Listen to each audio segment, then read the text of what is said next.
am xawi. am xawi latif. foofu. c'est bon. lu ñu fi def ci. waaw mbokk yi yéen ñi ñuy seetaan ci àdduna bi yëpp. alhamdulilah ñoo ngi xajma li jëlal ko kaamil bi yàlla. ñoo ngi am mbégte mu rëy. lu baax rek la. suñu mbokk mu baax ku ñuy wax Abdoul Aziz Thiam ñu jël ko yàlla fay la mooy waaju yiw ju rafet ji doomu suñu Abdourahmane Thiam ci Dakar moom la yàlla def mu am ay gone yàlla na yàlla barkeel leen. amiin yaa rabbal aalamiin. ñu yendoog moom fii Mouhamadul Basir mu tuddee ko Seydina Mouhamad ak Fatimatu Zahra tabarakallah ñu yendoog moom waaye yàlla def tamit beneen xéewal bi mooy ñu yendoog benn ci montagne yi xam-xam yi gën a sax ci Sénégal waaye fii ci Afrique ak ci Europe muy Thierno Ibrahima Ba bii tabarakallah tey am nañ mbégte mu rëy ci bokk ak moom jotaay bi waaye li jotaay bi di rëy rëy expérience bi mu am ci alquran moom la ñu bëggoon a partager ak yéen loolu moo tax sànq ñu mosal leen mu firi suratu naziaati firi fa axazahu llahu nakaala laaxirati waluulaa nga xamante ni bokk na ci ay yi gën a jafe dégg macha allah dégg ngeen firi bu doy waar bi mu ko firi wax ñaari kàddu yooyu firawna yi ko alak yépp mu leeral ci déggin bu jéggi day wax ñu firawna tamit ci moom yoo xamante ni ah man de mosuma ko dégg wax dëgg yàlla donc moom la ñuy toogal tabarakallahu moom nag yàgg naa voyage ak alquran ndax léegi laa koy laaj mu wax ma ne ma firi na alquran lu ëpp ñaar fukki at daanaka ñaar fukki at ak ñeent waaye daanaka fii ci Paris fii ci France waaye daanaka lu ëpp fanweeri at moo ngi jëflante ak alquran ndax firi na ko ca Zambie firi na ko ca Gabon ci Port-Gentil xam naa ni suñu mbokk yi sëñ Ousmane Diallo sëñ Hamzatou Dia suñu mbokk tukulóor yooyu nekk ca Gabon di ñu suivre xam naa seen ngeen moo ngoog seen mbokk ngoog waaw nee na tamit firi na ko ca Zambie loolu sax lañ bëgg après mu sànni ci kàddu ndax foofu tamit expérience la boo xamante ni je crois que war nañ ko partager pour ñun ñi nga xamante ni dañoo am suñu ngëm di ko dund à l'extérieur bi ci des tamit fii ci France firi na ko ci Reims firi na ko firi na ko les Mureaux ci ñaari foyer yu mag ya fa nekk yëpp firi na alquran tamit ci Sarcelles ba ñetti at a ngi nii Sarcelles la koy firi te samedi bii di ñëw incha allah ci la war a def clôture kaamil bi mu doon firi jeudi non tafsir samedi incha allah samedi bi dañu am desle tuuti dañu ci yokk wàññi ba mu des lu ñu war waaw incha allah ba suratul nasri incha allah samedi lañ ko war a mottali ca Sarcelles ñoo ngi ci woo jullit yëpp ñoo ngi ci woo mbokk yëpp yàlla na yàlla mottali kon donc chers frères qui nous suivez nous sommes ici à Paris à l'occasion d'un événement heureux machallah un frère qui s'appelle Abdoul Aziz Thiam qui Allah a gratifié d'enfants qui portent le nom du prophète Mohammed sallallahu alayhi wa sallam, mais aussi le nom de Fatima Zahra, la fille aimée du prophète Sayyidina Mohammed sallallahu alayhi wa sallam. Mais avec cette assemblée, nous avons, masha'Allah, une montagne du savoir, une mer du savoir, un océan qui s'appelle Thierno Ibrahima Ba, qui s'est spécialisé dans les sciences relatives au Saint-Coran. Allah subhanahu wa ta'ala a fait qu'il a voyagé partout dans le monde, mais il a voyagé avec le Saint-Coran. Ce qu'il a amené au Gabon, à Port-Gentil, donc les frères qui nous suivent à partir du Gabon, Inch'Allah le reconnaîtront. Il est parti aussi en Zambie, où il a traduit le Coran. Là aussi, c'est pour cela qu'on voudrait après, Inch'Allah, qu'il nous fasse un petit résumé de son séjour à Kitoy, en Zambie, Inch'Allah. Il faut dire aussi qu'ici, en France, il a eu à traduire le Coran, à faire l'exégèse du Coran, à Reims, puis au Mureaux, dans les deux foyers, dans les deux grands foyers là-bas, mais aussi à Sarcelles depuis 3 ans. Et Inch'Allah, cette année-là, la semaine prochaine, c'est-à-dire le samedi prochain, il va faire la clôture de la traduction du Saint-Coran, Inch'Allah, à Sarcelles. Donc tous les musulmans qui sont disponibles sont invités à cette rencontre de lumière, cette rencontre du Saint-Coran, Inch'Allah. donc xamna inshallah avant de continuer aussi nous allons présenter nos ziyaras accompagnés de nos prières et de nos salutations à la fille de notre maître Thierno Bachirou Muntaka Taha Cheikh Omar. Je veux nommer Sokhna Aminata Bachirou Muntaka Taha Cheikh Omar. Taha radiallahu ta'ala anhu. Donc elle est en train de suivre Thierno Ibrahim, mais aussi c'est un plaisir et un honneur pour que une petite fille, une fille de Cheikh Omar soit avec nous via les réseaux sociaux. Donc Sokhna Aminata Tall, nous vous présentons nos ziyaras et Sokhna Madina aussi c'est sa grande sœur, c'est sa petite sœur, c'est la femme à Thierno Makki, Chérif Makki de Muro. Donc toutes nos ziyaras et notre affection et notre attachement à vous et à votre valeureux grand-père, le grand maître, le chantre de la négritude, de l'africanité, l'honneur de tout le continent, hein, l'honneur de la Tidjaniya, l'honneur de l'islam, hein, l'homme de tous les continents, l'homme de tous les voyages, l'homme de toutes les guerres, Cheikh Al-Hajj Omar Fouti, radiyallahu ta'ala, Inch'Allah. Donc, Inch'Allah, dañuy jox Thierno Ibrahim mu waxal ñu ci tukki bi mu tukkee ak Alquran diggante Gabon ak Zambie ba Paris Inch'Allah suy tëj nag barkeelu ñu tuuti ci Cheikh Omar Fouti ñu barkeeloo ko ci weeru koor gi Inch'Allah. Seydi li bismillah mën nga jël Thierno Inch'Allah. kaana Allahu oɗo suratul ahzabi aya bu 52 naam wa kaana Allahu ala kulli shay'in raqiba fii lañu arrêt ci biir dëkk bi Kitoy ci Kitoy ca Zambie. waa ci Zambie. Allahu akbar. Cherif doomu Cherif Mouhamadul Habib ku ñu naan Cherif Aliou. mun dama seede xaw ma ndax dana déglu kii bi teewu na bés boobu. Allahu akbar. Inch'Allah dina ko seetaan. moom mooy sama seede. ndeysaan teew Cherif Aliou doomu Cherif Mouhamadul Habib. bu Pikine. bu Pikine. bu Pikine. Inch'Allah teewoon na bés Sidi Haydara. waaw Cherif Aliou Haydara. moo tax daaw na ñëw fii tout le temps. waaw day ñëw fii kay. mus na fi ñëw. ñu bëgg ma présenter ak moom fa les bureaux. oui wa hada aarifu. Allah. mu ne kii xam naa. ndeysaan. voilà. Kapolo. bi ñu fii la ñu arrêté. parce que si kër suñu benn xarit benn jamono ku ñu naan Ablaye Madina Gounass Ablaye Ndiaye. mooy patron bu gën a bari alal foofu ci Zambie. parce que amuñu benn wóolute di am ndaje bu toll noonu. lu dul këram. yàlla dogal kër bi bés boobu courant yi téléphone yi dafa coupé moom du ci kër gi la dëkk kër gi daf mel ni comme foyer. mu yónni ay ñi ñëw defar courant yi téléphone yi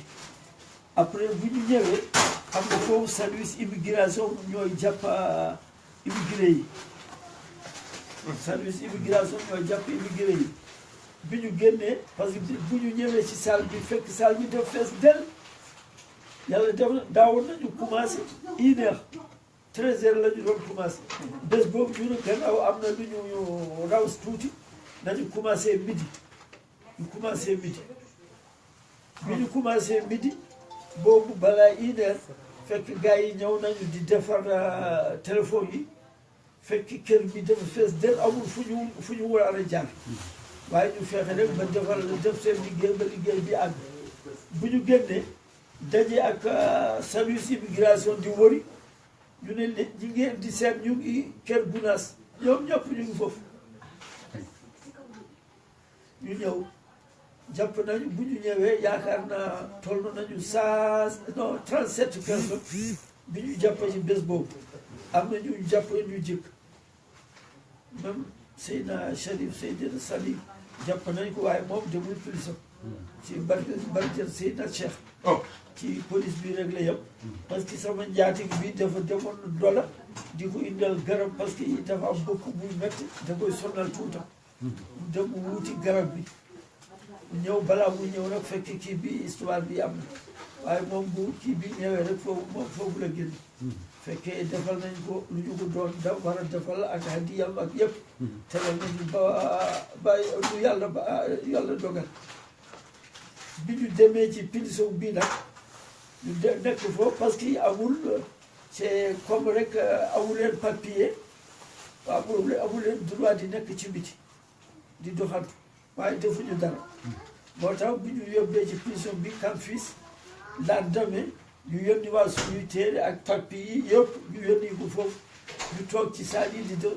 continuer suñu tafsir yaa ayyuha alladina amanu la tadxulu buyuta nabii illa an yuzana lakum ila taamin gayra naazirina ilah walakin ida duitum fadxulu fa ida daimtum fantashiru fii lañu commencé tàmbaliwaat foofu ñu def foofu 21 jours ñu àggali tafsir bi 21 jours yooyu yéen a ngi boobu yéen a ngi ci prison bi. ñu ngi ci prison bi. allahu akbar 21 jours la ñu fa def. tafsiru Quran ci prison. bi ñu defee foofu aywa def nañu foofu juróom-ñaari silki al Quran xatmul Quran lu bokkul ak kii ak tafsir bi juróom-ñaari xatmu ci 21 jours bi def nañu foofu ay latif ak Hizbul Baari ak sayfi xaw ma lan la toll. tuubal nañu foofu benn nit ki nga xam ne waa Kenya la. est-ce que. ñu duggal ko ci islam moom kii fii Angleterre la ñëwoon mu gis ñu kii mbubaay bi parce que xale yi dañuy yónni lépp lekk dafa bari mu ne moom dafa bugg a tuub ñu ne déedéet kenn dangaa gis rek lekk bii nu mu bari rek loolu lan nga bugg a ànd ak ñu mu ne déedéet man yàgg naa bugg dugg ci l'islam ñu jox ko ñu tuubal ko ñu jox ko tur Ibrahim. allahu akbar. waaw jox ko tur Ibrahim yàlla dogal bés bi ñu génnee amul benn jullit ku des ki kaso bi yëpp génne amul benn jullit ku des te musul wax nañu ne musul am. musul am. musul am ñu yónnee ñu génne ñu salaamaaleykum ñu yóbbu ñu fu ñu naan mu kambo suba ci ngoon gi ñu ñëwaat. voilà ci góor gi ñu ñëwaat loolu yëpp dogal yàlla la moo tax fu ñu nekk rek nañu ànd ak yàlla ak yonent bi ànd ci alquran allahu akbar. lii la ñu xam lii la ñu am amul leneen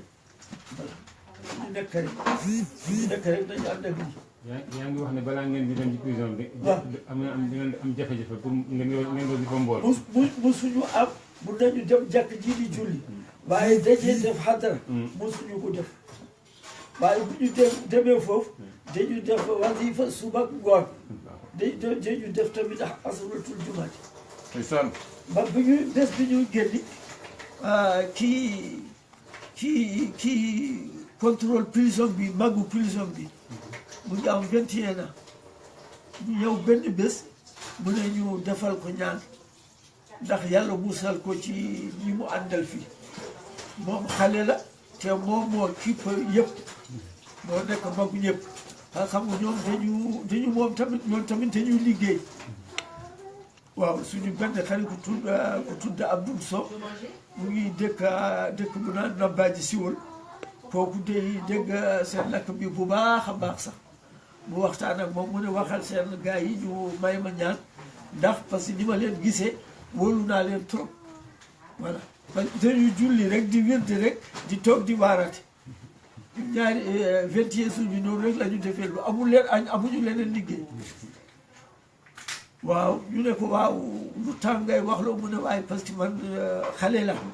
ñëw naa maa nekk chef ñëpp mun nañu ma contrôler après ñu dem liggéey ma ndax ñu yàq sama dund ñu ne ko waaw boo ñu defalee boo ñu dimbalee rek nga dimbali ñu gaaw a génni comme ça incha allah yow taw dara doo leen dal voilà bés bu ñuy génni policiers yi nekk ci prison bi dañu ne bu ngeen ñëwatee fii beneen yoon da ngeen fekk ñu ngi leen di garder ay mbaju yu bari parce que kontaan nañ ci yéen. gars yi ñi nekk ci biir dañuy yónni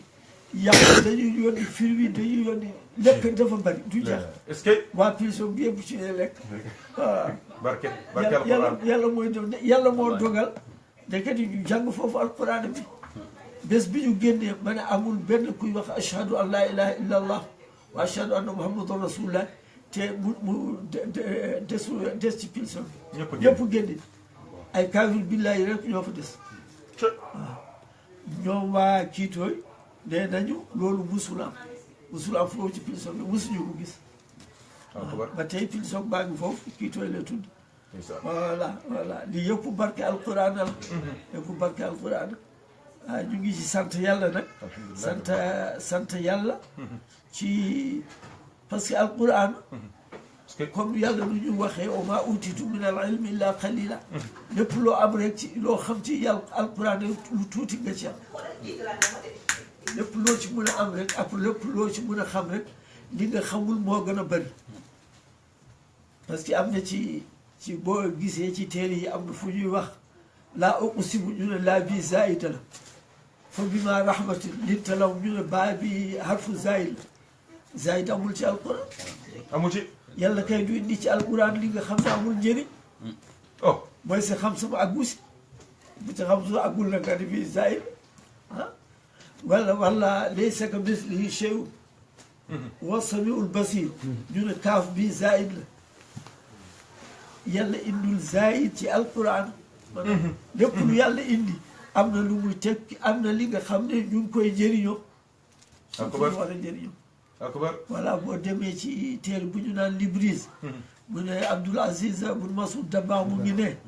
mu ne ñaari aarif billahi bu fekkee ñoom ñooy waxtaan bu kenn kii waxee fi alif laam miim zalika alkitaabu laa rayba fii keneen ki xam na lu yàlla yéene wax ci sura bi saar bi yëpp allahu akbar alif laam miim bi ñetti araf yi waaw firi na saar bi yëpp akbar waaye ñun xamuñu dañu wax alif laam miim allahu a'lam bi muraadihi bi zaalika yàlla rek moo xam lan ci lan moo ci waaye am na ñi ko xam waaye àlla moo tax nag alquran kenn mënul xam alquran yàlla def lay may na cër rek wala may na ci tuuti rek wala nga jaamoo ko yàlla voilà lu ñu ci gën a sant yàlla alquran bi arab la yàlla indi ko ci ñiy wax pulaar ba ñu dégg ba ñu xam ne nii la yàlla wax nii la yàlla buggee waaw wala mu indi ko ci wolof yi nga xam ne kii musul xam wolof doo musul xam wax arfu ci arab waaye mu wax lii la yàlla wax lii la yàlla yéenee fii yàlla rek moo mën a def wallahi yàlla rek moo mën a def wallahi parce que téere bi fu mu wàcce dafa ñu sori trop ça fait yonent bi bu mu jógee Makka dem Madina ba ci bés bi tey naka tey bi mu ngi 1438 1438 ans 1848 ans bu mu juddoo ba ren mu ngi 1491 ans akbar bu yonent bi jógee ci adduna bi ba at bi 1491 ans xam nga lii ñii arab yi nekk foofu ñi nga xam ne waroon nañu xam alquran parce que alquran mu ngi wàcce ci seen langue ci seen lambi waaye yàlla mayu leen ñu nekk alquran nekk olof nekk séeréer nekk joola yàlla dimbal ñu xam lan la yàlla yéene ci alquran lii même bu ñu waxee lu yàlla wax la in shakartum la azidannakum mënuñu wax yàlla alhamdulillah comme nu ñu waree mënuñu sant yàlla nu ñu waree voilà mënuñu sant yàlla alhamdulillahi rabbil alamin alhamdulillahi rabbil alamin waa kay jërëjëf kay on jaarama takku ɗon ɗo jaarama alhamdulillah joni kemɗo hegge waktu waaw jege si na waaw inchallah ñu julli ko nag aussi ko waaw inchallah albarka Thierno jërëjëf macha allah c'est une expérience lii jar na partagé du dëgg ñëpp mën cee bokk jëriñoo ko yàlla yàlla bàyyi la fi ba ci kanam dooli sa wér dooli sa sutura dooli sa teraanga barke alquran waaw ñun ñëpp sopp nan la ndax sa woyof albarka jërëjëf ba jërëjëf